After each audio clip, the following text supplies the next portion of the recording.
ఇప్పటిదాకా బాగానే ఉన్నాడు, ఇప్పుడే వినాలంట. ఇప్పటిదాకా బాగానే ఉన్నాడు, తిన్నాడు, అందరితో మాట్లాడాడు, ఇప్పుడే అయిపోయాడంట. అంతవరకు కర్మ ఉండి అయిపోయినాడు అంతే. ఎందుకు దీపం పెడతా? దీపం ఇచ్చే సందేశం ఏమిటి?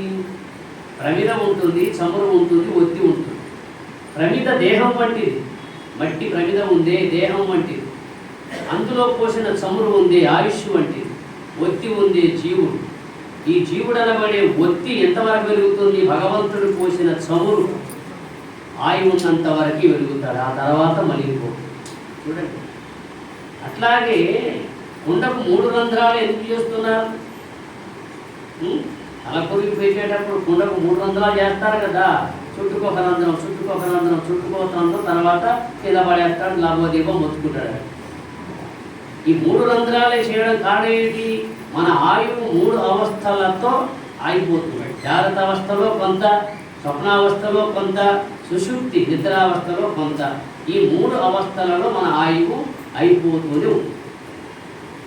అర్థమైందా? ఈ దీపం ఎంతవరకు వెలుగుతుంది అంటే ఈశ్వరుడు ఇచ్చినటువంటి యొక్క ఆయుష్ అనే తైలం ఉన్నంత వరకే ఈ జీవుడు అనే ఒత్తి వెలుగుతుంది.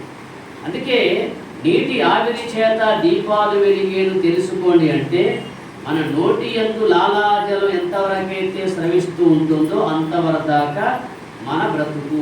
ఎప్పుడైతే ఈ లాలాజలం ఇంకిపోతుందో, ధారాపాత్రలో ఖాళీ అయిపోతుందో, అప్పుడు ఇది పడిపోతుంది. ధారాపాత్ర చెప్పే సందేశం ఇదే.